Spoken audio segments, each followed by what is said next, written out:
National testing এজেন্সিৰ দ্বাৰা অনুষ্ঠিত 2026 বৰ্ষৰ JEE মেইনছৰ দ্বিতীয় অধ্যায়ৰ কালি ঘোষিত ফলাফল অনুসৰি তেজপুৰৰ ফিজিক্সৱালা পাঠশালাই ৰাজ্যখনৰ ভিতৰতে এক উল্লেখনীয় সফলতা লাভ কৰিবলৈ সক্ষম হৈছে।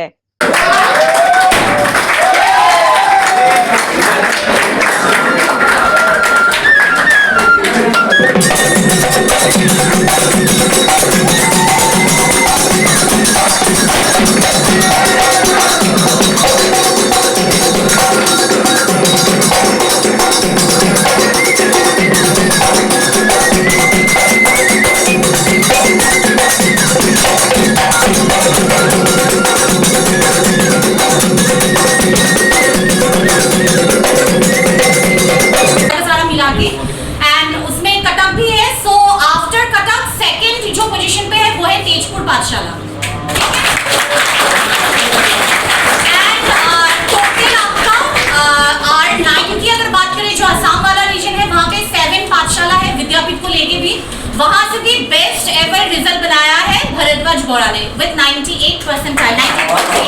প্ৰতিষ্ঠানখনৰ পৰা এই পৰীক্ষাত অৱতীৰ্ণ হোৱা 3গৰাকী শিক্ষাৰ্থীয়ে 95% ওপৰৰ নম্বৰ লাভ কৰি তেজপুৰৰ লগতে ৰাজ্যখনলৈ সুনাম কঢ়িয়াই আনিছে। ভৰদ্বাজ বৰা নামৰ শিক্ষাৰ্থীগৰাকীয়ে জিলাখনৰ সকলো কোচিং চেণ্টাৰৰ ভিতৰতে সৰ্বোচ্চ 98.30% নম্বৰ লাভ কৰাৰ উপৰি আন দুগৰাকী শিক্ষাৰ্থী প্ৰাচুৰ্য শৰ্মাই 97.36% আৰু অনিমেষ পলে 95.47% নম্বৰেৰে উত্তীৰ্ণ হৈ প্ৰতিষ্ঠানখনৰ লগতে তেজপুৰলৈ গৌৰৱ কঢ়িয়াই আনে।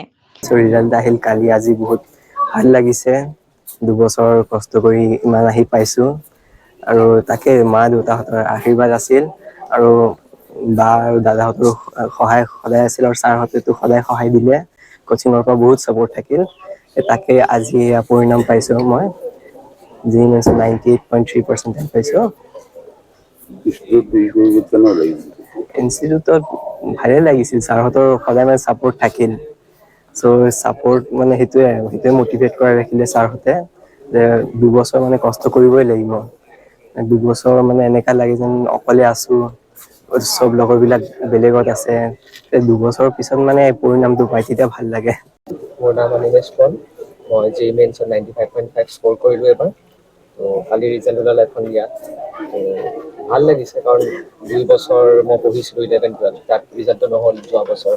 এবাৰ মোৰ ড্ৰপ ইয়েৰ আছিলে, এইটো ড্ৰপ ইয়েৰত মই কৰিলোঁ আৰু তাৰপিছত PWত আহিলোঁ। মই PWত আহি টিচাৰ্ছে কনষ্টেণ্ট ছাপোৰ্ট দিছে। তাৰপিছত এনেকুৱা এক্সামছত মষ্ট ইম্পৰ্টেণ্ট হয় টেষ্ট দিয়া। চ' টেষ্ট দিয়া এটা যিটো ৰিয়েল এটমছফিয়াৰ হয়, সেইটো PW তেজপুৰে আমাক প্ৰভাইড কৰিলে। পেৰেণ্টছো আছিলে, গোটেই বছৰ পেৰেণ্টছ আছিলে, টিচাৰ্ছ আছিলে, চবে ছাপোৰ্ট কৰিলে আৰু চবৰ কষ্টৰ परिणामत मैं आज ये ओवरऑल रिजल्ट है सेशन 1 सेशन 2 का। तो जो सोनीपुर डिस्ट्रिक्ट है, इस पे जितना भी कोचिंग्स है, इस पे सब रिजल्ट हम लोग का है।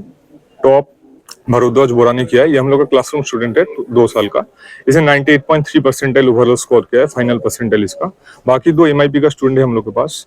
एक अनिमेष पॉल, उसने 95.47 किया है, और एक पाचूर्य शर्मा 97.36 स्कोर किया उसने। अभी वो प्रेजेंट नहीं है।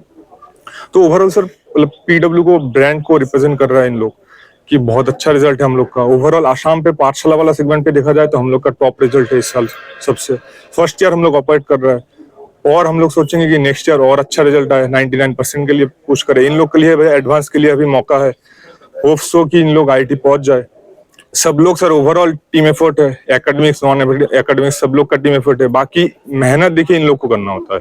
तो इन लोग ने 2 साल जो बोला गया है, पूरा मेहनत किया है, उसका सफलता इन लोग को मिल गया फिर।